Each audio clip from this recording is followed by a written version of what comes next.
Oi, chegando o seu consultório de família. Obrigada pelo carinho, pela audiência, presença aqui com a gente. Vamos falar de amor. Hoje um casal não somente vai falar, vai ser um testemunho vivo de que o amor prevalece. Em momentos de muita alegria, um casal que tinha 2 anos, que estavam juntos, casados, um filho pequeno, vem algo surpreendente, que poderia ter simplesmente desmanchado aquela família, mas muito pelo contrário, quando houve uma sugestão de que ela, a esposa, deixasse o marido, que agora não teria condições, na visão de quem o disse, de ser o marido de fato e de verdade, e que ela comprometeria a sua vida, que ela era muito jovem e poderia construir a sua vida com uma outra pessoa, quem sabe, coisas assim. Ela disse: não, é meu amor. Aqui está a minha vida, aqui é a minha família para sempre. Por isso que eu digo, mais do que palavras, atitudes de amor. Os meus convidados de hoje, muito mais que especiais. É ela quem vai contar a história e ele aqui do lado vai ser a comprovação de que o amor é, de fato, mais forte do que a dor. Ou, como diz a palavra, o amor é mais forte que a morte. Bem-vinda, Priscila e Júlio, me perdoe. Bem-vindos, bom tê-los por aqui. Muito obrigada, o prazer é todo nosso de estar aqui podendo contar um pouquinho mais da nossa história. Que linda. Conta então pra gente, o que é história? Por que o Júlio está dessa maneira? Como foi que vocês chegaram até aqui juntos, casados há 13 anos, com um filho já com 12 anos de idade? Qual é a história de vocês? Então, eu e o Júlio, a gente se conheceu na igreja, né? E a gente começou a conversar, começou a se paquerar, né? Aquela coisa de adolescente, eu com 17, ele com 19 anos. Até que começamos a namorar, noivamos, casamos, tivemos o Vitor, né, nosso menino. E como casal, como todo casal, vivendo uma vida, ele trabalhando, eu cuidava de casa do Vitor pequenininho. E aí, com 2 anos de casado ali, um pouquinho mais de 2 anos de casado, em novembro de 2014, o Júlio começou com alguns sintomas esquisitos, né, de bater o carro sem... Tipo, o Júlio sempre gostou muito de carro, né? Então ele bateu no carro parado, bateu no poste, coisas que ele não fazia e eram umas coisas assim que a gente achava estranho e muita dor de cabeça intensa. E aí a gente começou a achar isso estranho, mas até então a gente nem se preocupa, não, deve ser alguma falta de atenção.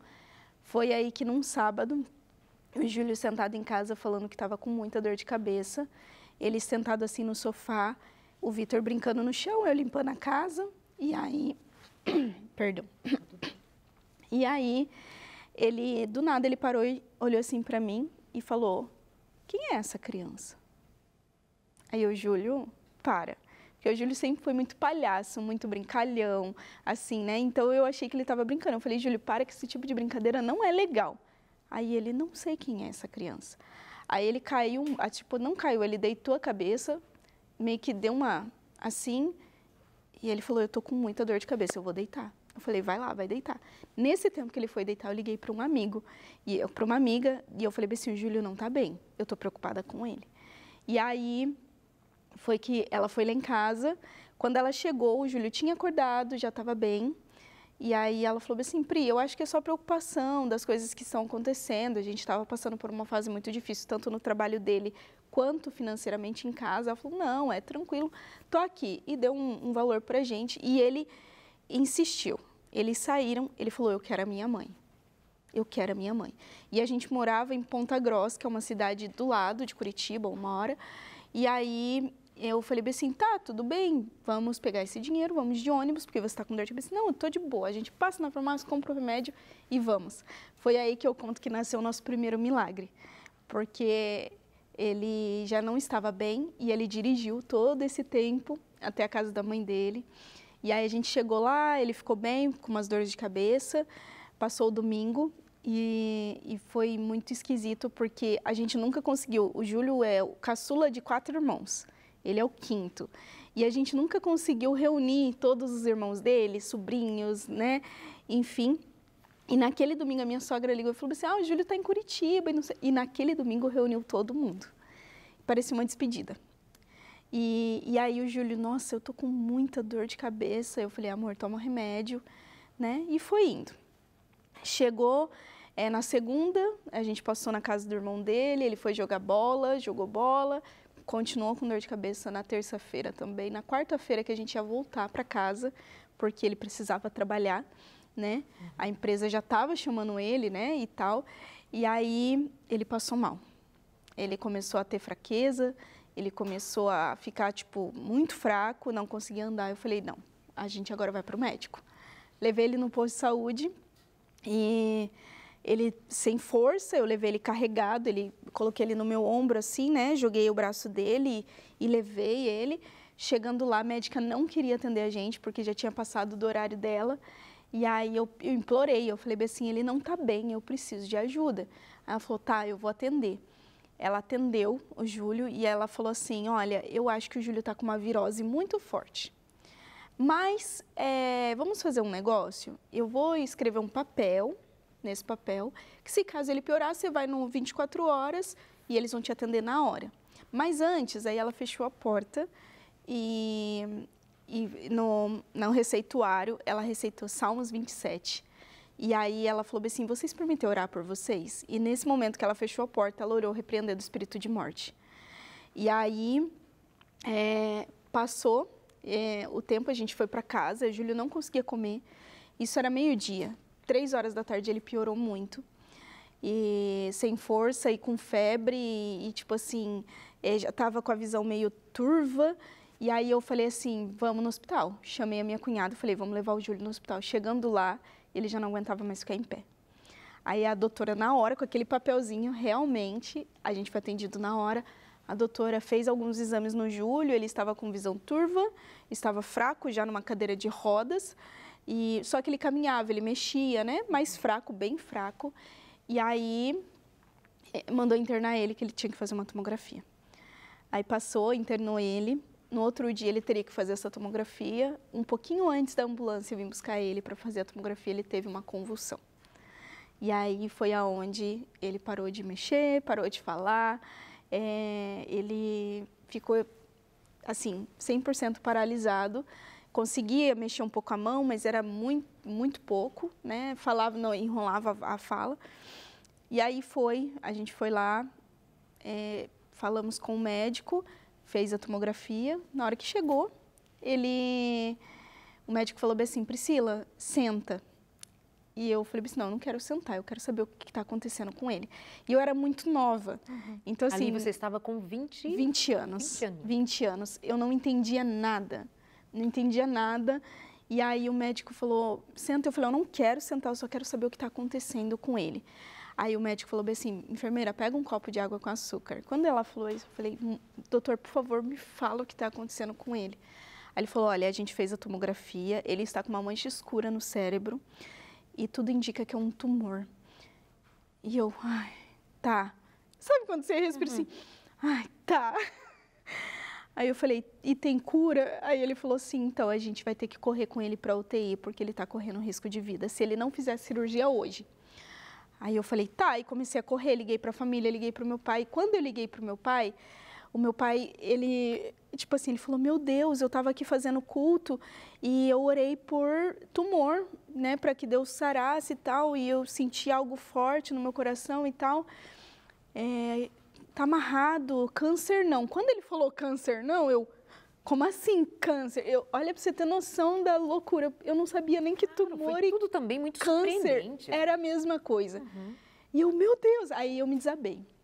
Aí eu comecei a chorar, eu falei, não, pai, não, e não sei o quê. E ele, não, calma, a gente vai orar, vai dar tudo certo. Chamei minhas cunhadas, eu não estava mais com cabeça para nada, porque já estava há dias ali com ele, né? Minhas cunhadas que começaram a resolver tudo. E o médico falando, ele precisa ir para uma UTI, precisa ir para uma UTI. E eu falei, vamos, e não conseguia vaga.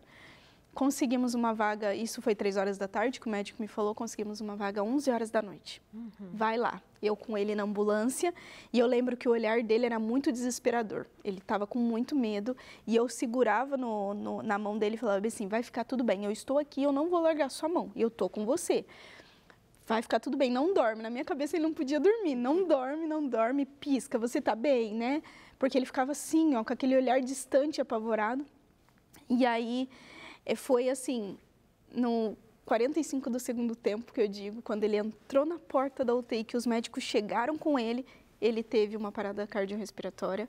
E aí já entubaram ele, e aí ele já, tipo assim, ele já estava indo, né?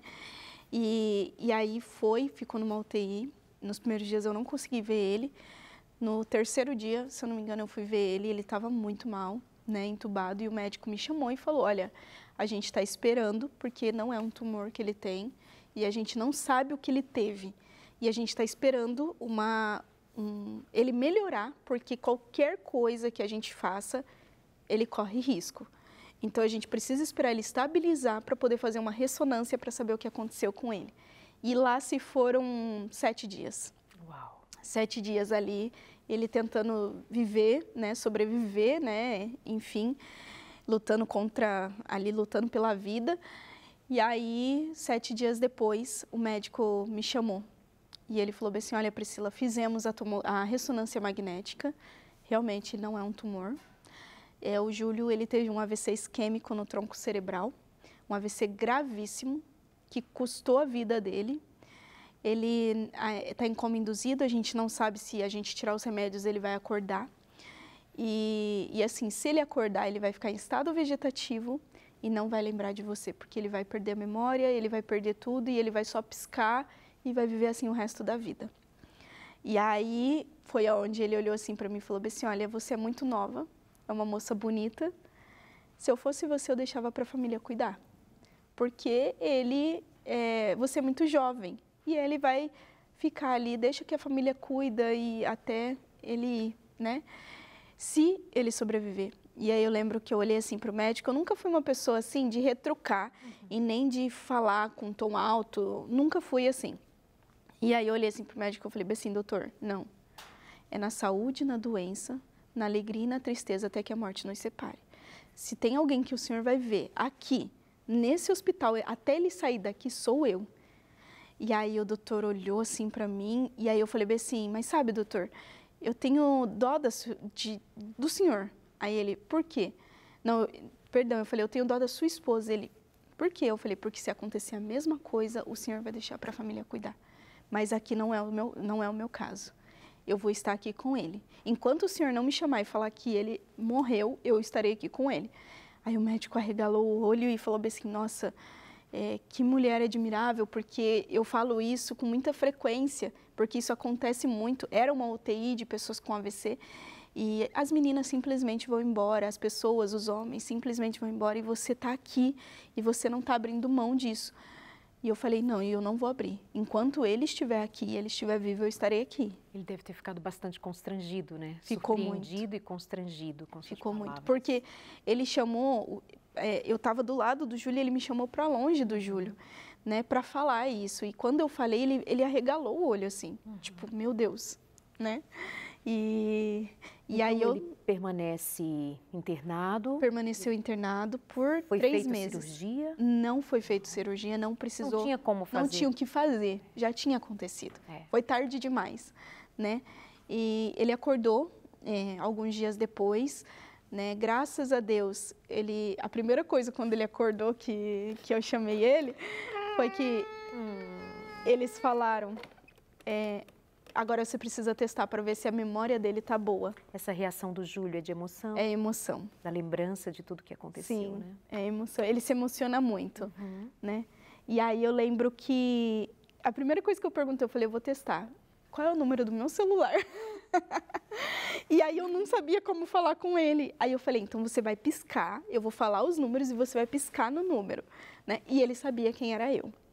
Então, assim, mas eu falei... Ou seja, aquela ideia de que ele perderia a memória, que ele ficaria vegetativo Exatamente. sem reconhecer nada nem ninguém, naquele primeiro momento você já foi surpreendida pela bênção de ele lembrar até do número do seu telefone. Exatamente. Ele falou o número certinho do meu celular e ele estava com o cognitivo perfeito e ele estava ali olhando tudo. Desde aquele dia ele não dormiu mais, assim, não teve mais, né? Mas ficou um tempo, porque aí, por conta de uma pneumonia dupla, ele ficou muito mal. Então, ele precisou se recuperar porque ele também corria risco, né? Ele estava com uma bactéria muito forte no corpo e precisava se recuperar. Entendi. Foi o que manteve ele na UTI por 2 meses e meio, fora o primeiro mês que ele já tinha ficado, né? Ali o seu bebê estava com que idade? 2 anos. 2 aninhos já. 2 anos. Bom, agora vocês precisam se reconfigurar como casal e como família. Sim. Como é que foi essa volta para casa, para a convivência de vocês como família, vocês três, não é? Como é que vocês se reconfiguram como casal? Assim, o meu primeiro momento, assim, foi o Vitor, porque o Vitor não podia ver o pai. E ele perguntava muito, porque o Vitor era muito grudado no Júlio, muito grudado. Carrinho, bola e carro, né? E era super grudado no Júlio. E aí o meu medo era, será que ele vai ter uma reação quando vê o pai que não se mexe mais, que não consegue mais andar? E foi surpreendente, porque primeiro ele viu o Júlio e ele já quis subir em cima da cama e dar abraço no pai. A gente tem até um vídeo que ele tá ali abraçado. A gente tinha que até tomar cuidado, porque senão ele subia, o Júlio era cheio de aparelho, traqueostomia, nasointeral, né, na bexiga, tudo. Então, assim, o reencontro a gente tinha que tomar cuidado, porque senão ele subia no pai dele. Subia, abraçava, e vamos jogar bola, e pai, eu tô aqui, né? E falava com aquele jeitinho fofinho de 2 anos, né? Você não entendia muito. E aí a gente começou a viver, né? Aí, claro, a família esteve junto, minha cunhada. Na verdade, todos os meus cunhados me ajudaram, mas teve uma cunhada, uma irmã do Júlio, que ela todos os dias ia lá para me ajudar a dar banho no Júlio. A gente voltou a morar com a minha sogra, então a minha sogra estava lá o tempo todo, mas ela ficou mais com o Vitor, né? Ela foi a avó-mamãe ali daquele momento, porque o Júlio precisava de mim, né? Então era 25 horas, eu falo 25 horas por dia, porque não tinha hora, né? Era direto. O Júlio não dormia, porque quando ele veio para casa, ele veio com 25 feridas no corpo, devido ao fato de estar acamado. Então, eu tinha que cuidar, então eu tinha que estar virando ele a cada 10, 15 minutos. Então, assim, foram 1 ano e meio, assim, nessa luta, né? De recuperação. De recuperação. Então, digamos que depois desse 1 ano e meio, as coisas começam a entrar, entre aspas, numa normalidade. Porque precisa, não é? Precisa se dar conta de que é assim. Esse é o nosso modo de viver agora. Sim. E aí, as coisas vão acontecendo de maneira a também ser uma descoberta a cada dia de como se dá passo a passo. Sim. O que para você sempre foi uma certeza absoluta? De que o Júlio estaria bem. Sempre. De que o Júlio ficaria bem e do milagre. Sempre, sempre. Eu sempre falava, até que na UTI, um pastor que o Júlio nunca viu na vida, foi visitar uma outra pessoa e falou bem assim, Júlio, perguntou, né, o nome dele, e falou, Júlio, eu tenho um recado de Deus para você. Essa doença, ela não é para a morte. Essa doença que você tem hoje é para glorificar o nome de Deus.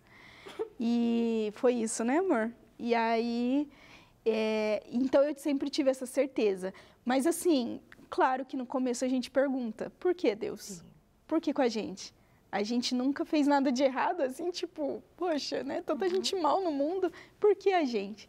E aí, Deus um dia falou para mim e para o Júlio no nosso primeiro culto, não é por quê, e sim para quê. E aí veio novamente aquela palavra, né, que era para glorificar o nome de Deus. E a gente falou, tá bom, Deus, a gente aceita, por mais que doa, por mais que seja difícil, a gente está aqui. Mas demorou muito para a gente entender. Né? Mas a gente sempre teve essa certeza de que tudo ia ficar bem, né? De alguma forma iria ficar. De alguma forma iria ficar bem, né? E a gente começou a se adaptar, começamos a sair, voltamos para a igreja, voltamos a servir, eu servia, né, na dança com as meninas, o Júlio lá ficava comigo, o Vitor ficava, né, no Kids, e a gente começou a servir, começamos a voltar e começamos a ir. Sabe, ir passear e sair, né? O Júlio no começo foi difícil, porque eu lembro, hoje ele tem só uma cinta, né? Mas eu lembro que era cinta aqui, cinta nos braços, assim, porque ele tinha muito medo de cair, ele tinha muito medo de ir para frente, de cair um tombo, enfim. E aí, aos poucos, ele foi se soltando e foi melhorando, né? E as coisas foram acontecendo naturalmente. É uma coisa que eu sempre lembro, e Deus me lembra, que o fato dele não usar fralda, isso foi um milagre. Porque o médico falou que ele nunca mais ia conseguir ter controle de esfíncter, que eles falam, né? Fazer xixi e cocô normalmente. A primeira coisa que foi, o Júlio estava com uma sonda na bexiga, e ele conseguiu fazer xixi. Como? O médico falou, eu não consigo acreditar como que alguém, que o xixi vai direto para a bolsa, direto na bexiga dele, ele consegue segurar e fazer xixi normalmente. Isso não faz sentido. O médico falou, vamos tirar. Tiramos. Aí ia comer, nunca mais ia comer pela boca, porque não tinha mais o movimento da língua. 3 meses depois, Júlio estava comendo. Então, assim, isso começou a acontecer naturalmente, esses milagres, né?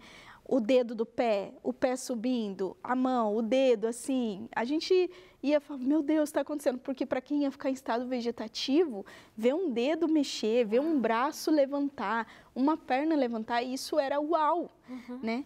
E todas as vezes que uma fisioterapeuta chegava lá e falava assim, meu Deus, na situação dele, com o AVC que ele teve, ele está muito bem. E eu falava, é Deus que está cuidando, porque não é para ele ficar mal, é para ele ficar bem, para que o nome do Senhor seja glorificado. Vocês foram recuperando a alegria de viver. Sim. Né?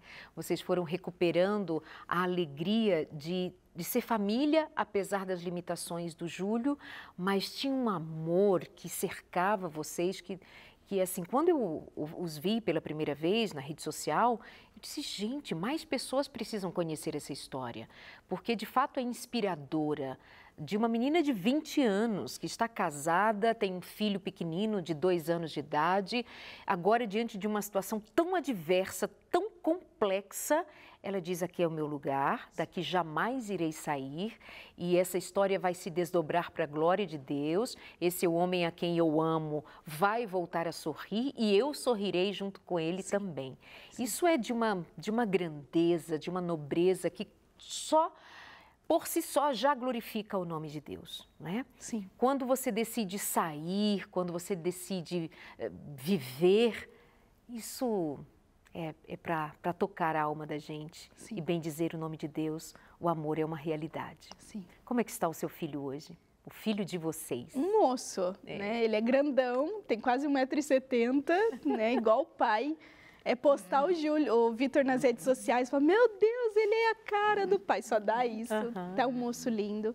Ele tem aprendido a lidar com o Júlio também, né? Ele tem ajudado. A gente não força, porque a gente não quer que seja um peso para ele, o cuidar do pai. A gente quer que seja uma responsabilidade dele mesmo. É meu pai e eu vou cuidar. Então, às vezes ele ajuda a colocar no carro, às vezes ele ajuda a falar, esticar um pé, né? Ele fica com o Júlio quando eu preciso sair. Filho, ó, tô saindo, preciso que você fique de olho no seu pai. Tá bom, mãe? Vai, né? Fica. É um menino que está na adolescência, aquela fase bem difícil, mas assim, é um menino muito carinhoso, que tem aprendido muito, né, com todas essas limitações. E algo que a gente nunca viu ele perguntar. Mãe, por quê? Não. Nunca perguntou. Priscila, como é que vocês aprenderam a se comunicar? Como é que você conhece as expressões dele, mas um diálogo, se a gente pode pensar assim entre vocês, como que acontece? Sim. Primeiro aconteceu com os piscares de olhos, né? Então, quando eu estava lá, eu não sabia de nada, então você vai piscar, sim, não, então as perguntas eram sim e não, né? Ah, você quer fazer X? Sim, aí piscava. Não, né? Quer fazer isso, quer fazer aquilo, quer comer, né? E aí, aos poucos, a gente começou a colocar palavras. Aí tinha um muralzinho na parede, assim, com palavras. Remédio, xixi, comer, que eram as coisas mais importantes para alguém, né? O natural da vida, né? E aí, fomos para o alfabeto. Aí, claro, pelo olhar também, porque com todo esse tempo eu conheço o Júlio pelo olhar. Então, assim, sei quando ele tá bravo, quando ele tá triste, quando ele tá emotivo, sei quando ele quer comer, sei quando ele quer... Enfim. O que pode deixar o Júlio bravo? Ai, meu Deus. A adolescência do filho dele pode deixar ele muito bravo. Mas o Júlio, ele é impaciente. Ai, zero paciência, né? Então, assim, deixa ele muito bravo, ele pedir algo e você não fazer no momento dele. Entendo. Né? E a gente está tratando isso, porque, pai querido, eu sou uma só. Eu preciso, calma aí, espera um pouquinho, já tô indo. Aí ele fica meio irritadinho assim, mas ele tá aprendendo, né, amor? Tá aprendendo. Então, assim, mas o que deixa, hoje em dia, é a questão daquela fase difícil da adolescência, que retruca, que quer ser mais alto, falar mais alto, né? Aí ele fica mais irritado. Mas, fora isso, né? Aí vocês foram adaptando melhor a comunicação entre vocês. Sim. E aí, começou pelo alfabeto, né? Que era A, B, C, D, E, e ele piscava na letra que ele queria até formar as frases. Aí, um dia, a gente estava numa TO, que é terapeuta ocupacional, e ela falou assim, se vocês dividissem esse alfabeto em 2 partes? Aí eu falei, legal, eu acho legal, A, B, C, e aí então, falei, não, vamos dividir em 4, porque a gente consegue, né? Fizemos uma tabela e dividimos o alfabeto em 4 partes. Então, primeira linha, segunda linha, terceira linha e quarta linha. Primeira linha de A a F, segunda linha de G a K, L, né? Terceira linha de M a R e quarta linha de S a Z. Então, quando eu falo com ele, eu pergunto primeiro as linhas que ele quer, então, fala uma palavra aí, vamos lá. Primeira, segunda, terceira, quarta, primeira, A, B, C, D, E, depois do E. Primeira, segunda, terceira, quarta, S, T, U, eu. Primeira, segunda, terceira, quarta, S, T, depois do T, primeira, A, B, C, D, E, depois do E, primeira, A, B, A, depois do A, primeira, segunda, terceira, M, depois do M, primeira, segunda, terceira, M, N, O. Eu te amo? Ah! E assim foi indo, né? E a gente começa a conversar, às vezes a gente se embanana, né? Porque eu já decorei, ele já decorou, mas às vezes eu tô falando de um assunto e do nada ele muda de assunto, aí a gente se embanana tudo, aí ele fica bravo, eu falo, calma, vamos de novo. É sobre esse assunto? Não. Ah, então tá, vamos lá, né? Mas assim, essa é a nossa comunicação. E você se impacienta, você se cansa, como é? Depois do intervalo, eu quero ouvir um pouquinho mais sobre você, né? Porque até agora é a mulher que esteve, que está presente 100%, sim, que cuida do marido, cuida do filho. E como é que você se cuida, como é que você se percebe, como é que você atua nisso também enquanto mulher? E eu acho interessante te ouvir um pouquinho sobre isso, sim, né? Porque quem doa muito também precisa de um suporte. Quem, sim, é que te dá suporte? Além do suporte que você tem, obviamente, do amor, sim, do carinho que você recebe do Júlio, do seu filho também. Sim. Amores, nós vamos para o intervalo, mas antes deixa eu lembrar a você que todos nós temos as nossas limitações, todos nós temos as nossas dificuldades. Algumas mais significativas que outras, como, por exemplo, as dificuldades enfrentadas por este casal. Nós vamos levar em conta que há uma limitação física, há uma limitação, portanto, de locomoção, e isso significa muito na experiência da vida. Mas, de outras formas, nós também temos as nossas limitações, especialmente no que diz respeito a um relacionamento conjugal. E aí, nós preparamos para você um material que tem sido um suporte importante para que haja pelo menos diálogo, haja interação, a partir do conhecimento, daquilo que a gente pode entender até como psicoeducação. A revista Sem Tabus é um material que tem ajudado a muitos casais, muitas famílias. Nós já passamos de 30 mil pessoas que receberam esse material em casa e isso tem sido revolucionário na experiência de todas elas. Então, meu convite, minha sugestão, a minha indicação é que você peça a revista Sem Tabus se você ainda não a tem. Basta mandar uma mensagem para a gente no 0 operadora 12 21 27 31 21, ou pelo menos uma ligação, não é? No 21 27 31 21. A nossa equipe vai atender a você, vai tirar as suas dúvidas, fazer um rápido cadastro, porque obviamente nós vamos mandar esse material pelo correio. Não há boleto, não há pedido de apoio financeiro, ajuda financeira para você receber esse material de maneira nenhuma. Já está tudo resolvido entre a Novo Tempo e os Anjos da Esperança. O nosso interesse é que você vá bem na sua vida pessoal, na sua vida íntima, na sua vida relacional. Sem tabus. Nós vamos falar aqui sobre casamento. Ainda faz sentido nos dias de hoje? Amor faz sentido? Com a história de hoje do Júlio e da Priscila, dá para ter toda a certeza do mundo que sim, vale muito a pena. Nós vamos para o intervalo, esperando você ligar para a gente, ou se preferir, mandar mensagem no nosso WhatsApp também. Acho que não falei, mas vale dizer. O WhatsApp é 98244-4449 e aí você manda assim, sem tabus. Já saberemos do que se trata, tá bom? Telefone ou WhatsApp, estamos aqui para ajudar você. Até já!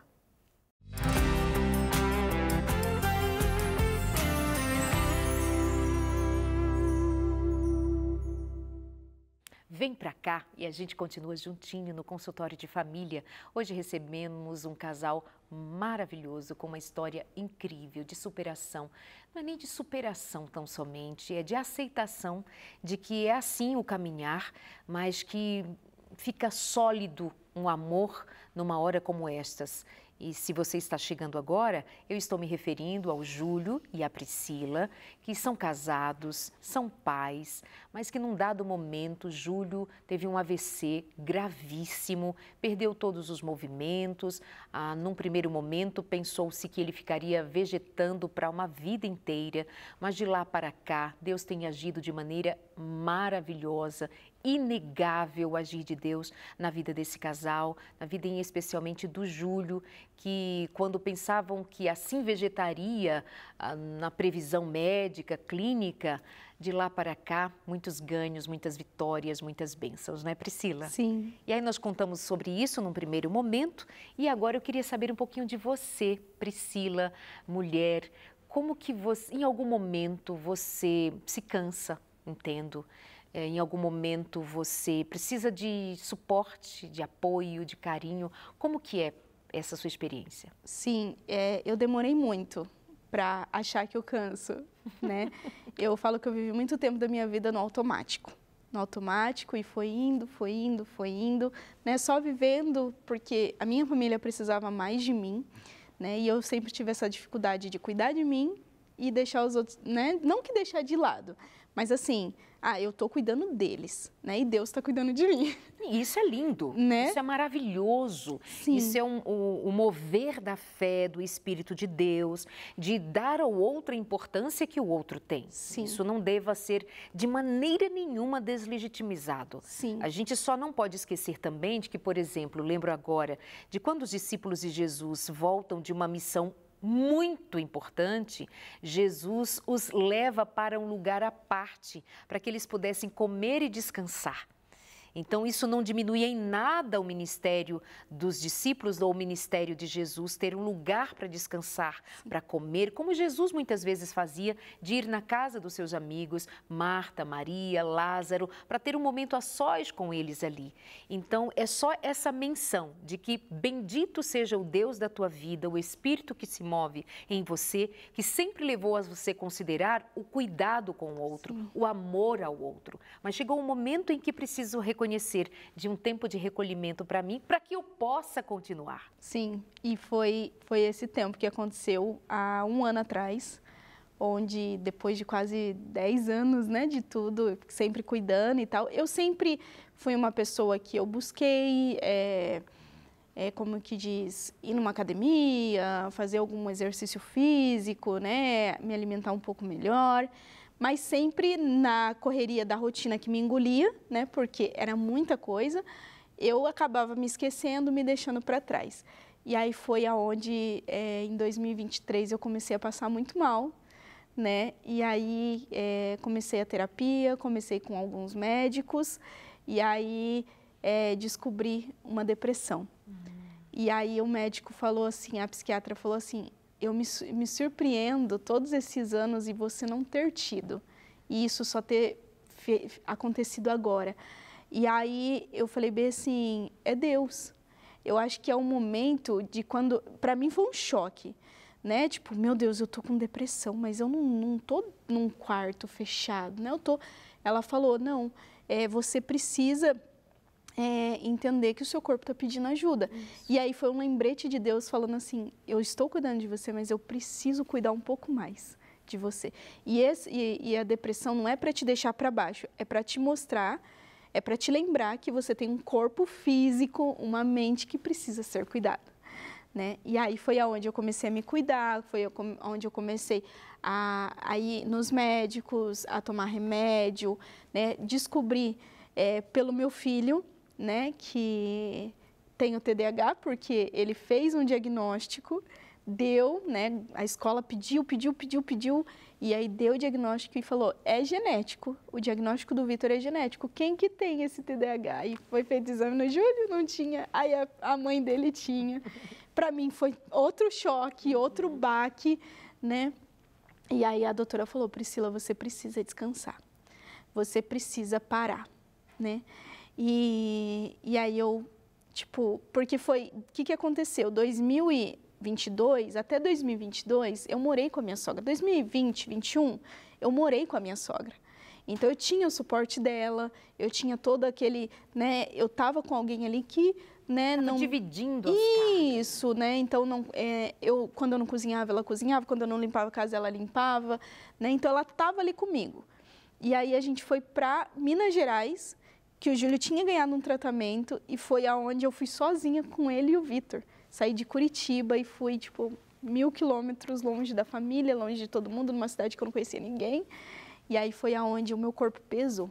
E aí comecei, mas eu batalhei. O Júlio fez o tratamento lá que ele tinha ganhado, melhorou muito, teve um bom ganho, uma boa melhora. Mas aí foi aonde... E eu, na minha cabeça, não vou voltar, porque aqui eu amadureci, aqui eu criei uma independência, porque acabava que eu dependia muito da família. Uhum. Só que, olha só, né, eu falava... Aí foi onde o Espírito Santo falou assim, não, agora eu quero cuidar de você. Volta. Volta para sua casa, volta para sua terra, né? Que não é bem a minha terra, mas desde pequena, né? Eu sou paulista, mas desde pequena no Paraná, em Curitiba. E aí eu falei, então vamos voltar. Deixamos tudo lá em Juiz de Fora, Minas Gerais, e voltamos para Curitiba. E aí foi onde eu falei, eu preciso descansar. Você voltou a morar com a sua sogra? Não moro, mas moro perto, então... Continua tendo apoio. Exatamente, tenho o apoio da família, consigo descansar, né? E hoje em dia a gente ainda tem, além do cuidado com a minha família, eu ainda tenho trabalho nas redes sociais, onde a gente cuida conta a nossa história, né? Em todas as redes sociais e tem várias coisas. Então, assim, isso também foi, eu preciso trabalhar, eu preciso dar conta, eu preciso fazer isso e aí acabei adoecendo. Uhum. Mas, graças a Deus, não foi aquela, meu Deus, e agora eu tô no fundo do poço. Uhum. Não, eu tô indo e Deus tem cuidado e eu sinto que Deus cuida, manda pessoas também para me ajudar nesse descanso. O que você traz também é muito rico para a gente refletir. Se deparar com, por exemplo, um diagnóstico de uma depressão e ver nesse diagnóstico um apontamento que chama você a pensar o que precisa ser reorganizado na vida, o que precisa ser refeito, qual caminho precisa ser tomado a partir de agora? É um corpo sinalizando um adoecimento. Seja uma outra situação que também nos faz pensar sobre, aquela contínua dor de cabeça que o Júlio sentia. Por longos dias, tomava analgésico, ia ao trabalho, voltava, a dor de cabeça persistia, continuava tomando a medicação para a analgesia daquela dor, mas não investigava quando uma dor de cabeça é um sintoma, é um alerta. O nosso corpo fala, o nosso corpo grita, o nosso corpo se desespera. E em tudo isso nós devemos ver esse convite à vida. Numa depressão, numa crise de ansiedade, numa dor de cabeça, numa outra dor que surja, um convite à vida, em lugar de ser um convite à morte. Um convite a um recomeço, um convite a um olhar diferente para a vida.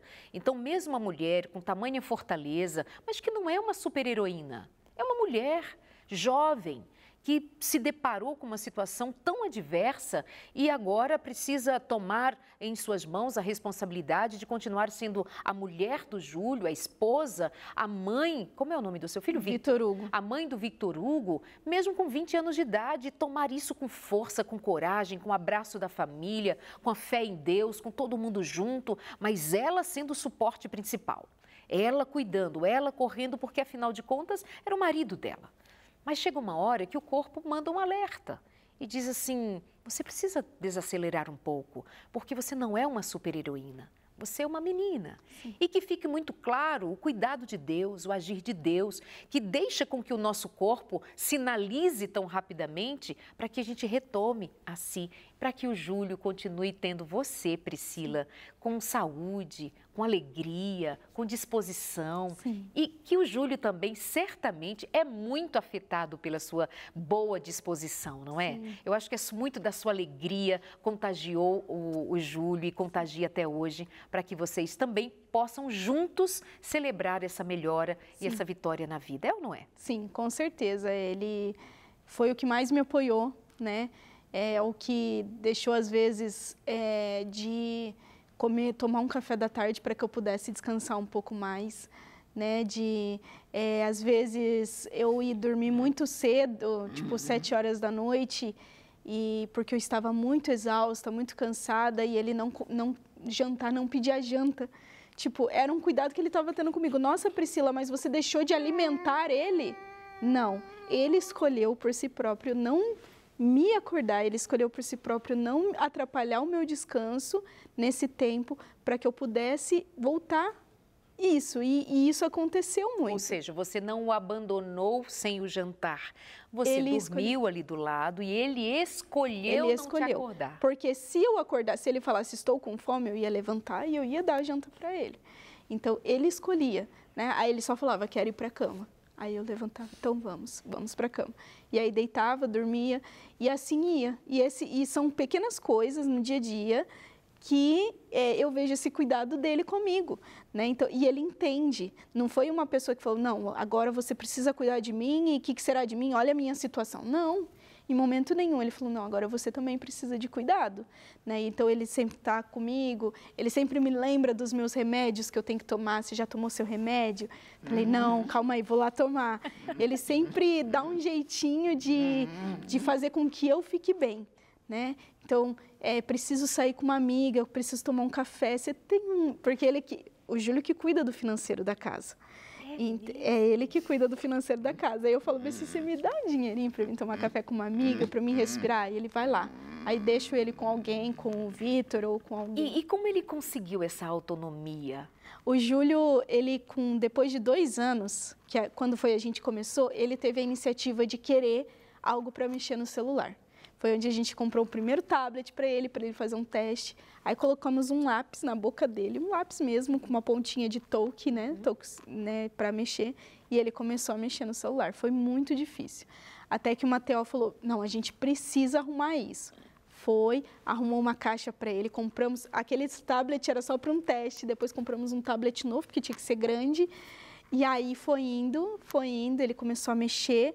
Aí fomos para uma outra TO e a outra TO, o irmão dela era dentista. E falou, Pri, eu tenho uma ideia, vamos ver se vai dar certo? E aí fez uma ponteira no molde dos dentes dele, e que vai assim, então hoje ele consegue mexer no celular com a boca, que vai direto nos dentes dele com uma ponteira, e ele mexe tudo no celular. Encaixa na boca dele. Pelo dentista. Exatamente. Então, e um lápis. Facilitou o contato daquele lápis apropriado para a tela do tablet. Então, ele movimenta as contas, faz pagamentos. Ele que faz todos os pagamentos, ele que cuida do financeiro, ele que faz o orçamento do mês. Ele que coloca os posts no Instagram, ele que faz as rifas para manter as despesas de casa. Ele que faz tudo lá, né? Eu deixei na mão dele, né? Porque eu falei, amor, é muito para minha coisa. E ele ama isso, ele ama matemática, ele ama administração. Então, assim, tá até pensando em fazer uma faculdade para alavancar isso. Então, assim, ele que cuida de tudo, ele que escreve alguns textos no Instagram, ele que vai atrás de muita coisa, ele me manda mensagem por WhatsApp, conversa com o Vitor pelo WhatsApp.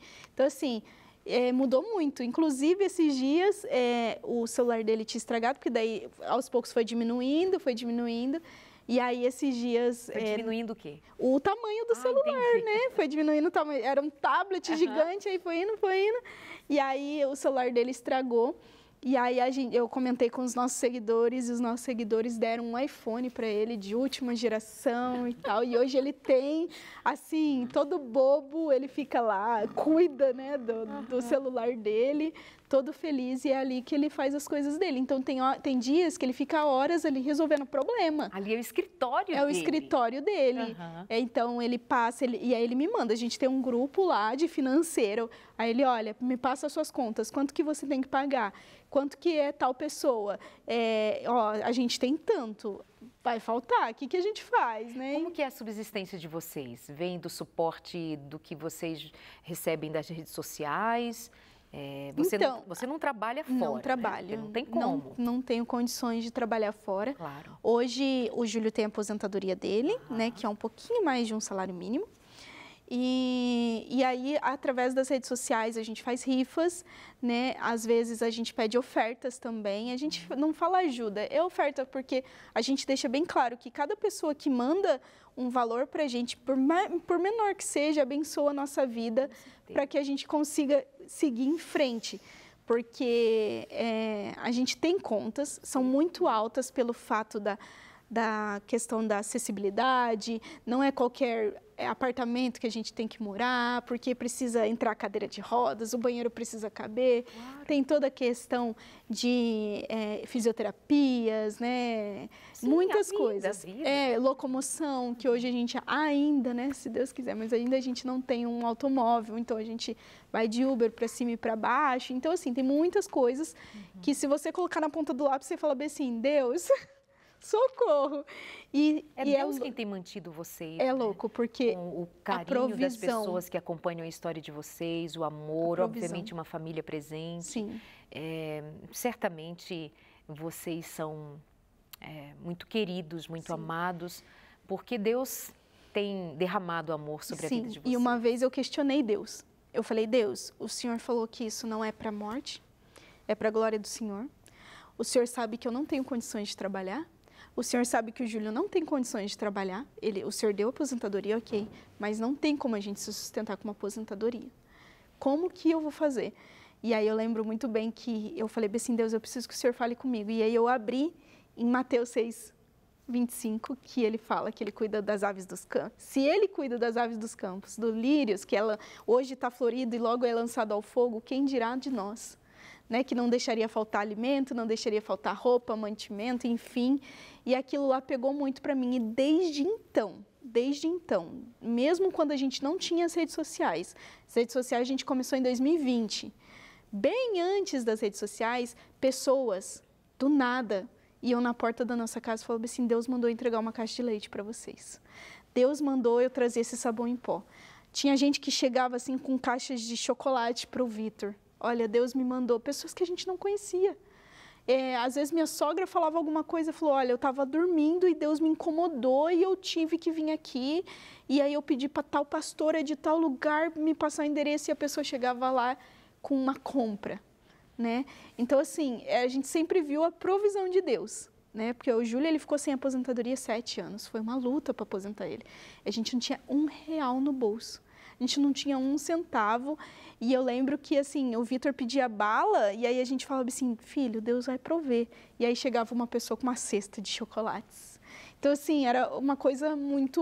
Então, você não dizia eu não tenho, você dizia Deus proverá. Deus proverá, sempre. A provisão, ela vem do Senhor, sempre. E até hoje, a gente precisa pagar uma conta e aí a gente fala assim, Deus, e agora? Aí, do nada, tal pessoa... vai lá, aparece lá você recebeu um Pix. Ou tal pessoa vai e me manda mensagem, Pri, você está precisando de alguma coisa? O Espírito Santo me mandou eu te pagar essa conta, eu te mandar algo, eu te fazer isso. Roupas também. Pri, olha, o Espírito Santo falou que você está orando por roupas, que você está, assim, querendo mudar. Estou te mandando ali umas roupas. Simplesmente o Espírito Santo manda, né? Então, assim, Deus manda, Ele provê e Ele sempre provê. E eu falo assim que às vezes é constrangedor para a gente, né? Tá ali nas redes sociais e tendo que fazer um post falando, olha, se você puder ofertar na nossa vida, se você puder nos ajudar para podermos pagar as contas. Mas eu lembro, e eu sempre oro a Deus antes de postar, o Júlio ora a Deus antes de postar também qualquer coisa e fala, Deus, não deixes que pessoas com maledicências entrem neste post e fale coisas. Permita que só pessoas que têm um coração bom, que têm um coração generoso para nos ajudar e que não cobre isso depois, né? Porque o que a mão direita faz, a esquerda não precisa ficar sabendo e que não são pessoas que cobrem. E hoje a gente tem uma multidão de pessoas que mandam mensagem e aí eu falo assim, eu posso fazer isso? Ela falou, Pri, você pode fazer o que você quiser. Se você quiser ir num shopping agora e gastar esse dinheiro com qualquer outra coisa, você pode. Eu não estou te dando para você... me dar satisfação. Exatamente, me dá satisfação. Eu estou te dando para você fazer o que você quiser. Aí eu falo, oh, Deus, obrigada. Porque o Senhor sabe, a gente não faz isso, obviamente. A gente não sai né, sim, jogando. Sim. Não, porque nem dá, né? Sim. Mas saber que as pessoas não cobram isso da gente, que as pessoas têm um coração generoso, isso assim é satisfatório, é lembrar da bondade de Deus, da satisfação que nós temos em conhecer a Deus e ser filhos de Deus. Pri, até porque para muitos de nós, de alguma forma, sobra. E quantos já ouvimos dizer assim, por que muitos têm e outros não têm? Porque justamente muitos têm e não lembram de que aqueles que não têm estão precisando de recursos. Generosidade, bondade, amor, compaixão, está no compartilhar, está no doar, está no perceber a necessidade do outro. Claro, nós vivemos tempos maus, há muitas pessoas que se utilizam da dor para levar outros a se compadecer e muitas vezes são desonestos, mas não é o caso, como tantos outros e tantos outros. Mas o que cabe também, sobretudo, dizer é da minha honestidade, do meu coração ser generoso e doador, porque eu tenho recebido do Senhor. De um amor que é prático. Você já pensou? O que é uma mulher dizer, gente, eu estou precisando de roupa? Sabe o que um filho adolescente, nos dias de hoje, que numa escola ou no meio onde ele está, eles têm, os outros têm, ele volta para casa e a mãe diz, filho, Deus proverá. E aqui me faz pensar algo além.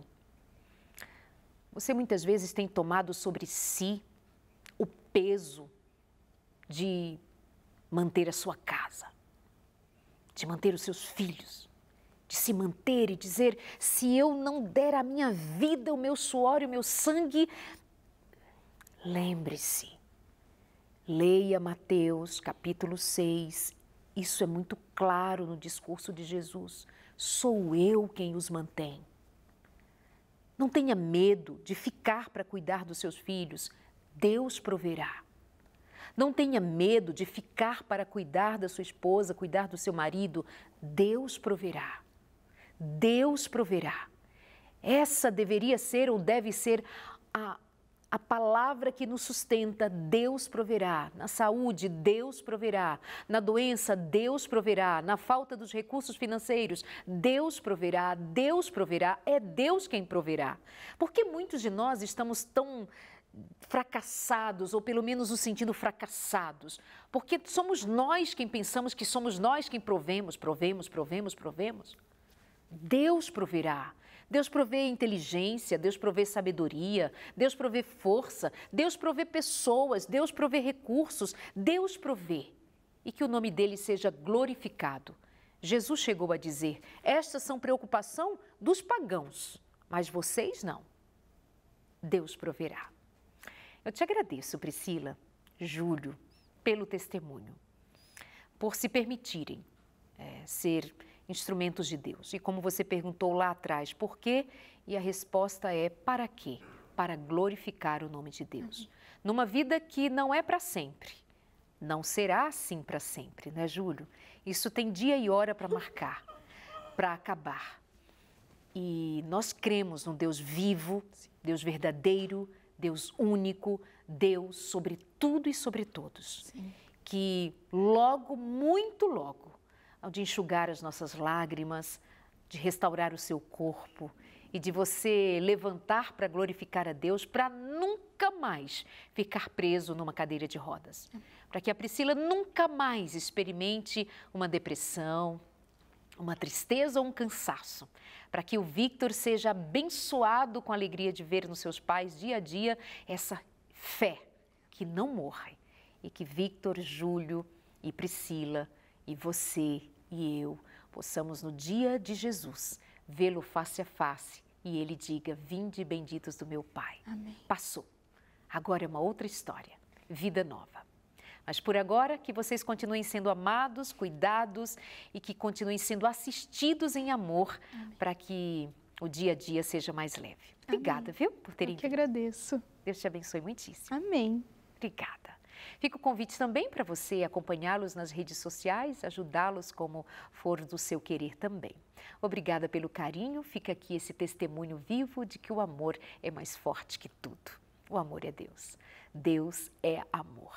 Essa é a verdade. Deus é amor. Obrigada pelo carinho e até a semana que vem aqui mais um consultório de família.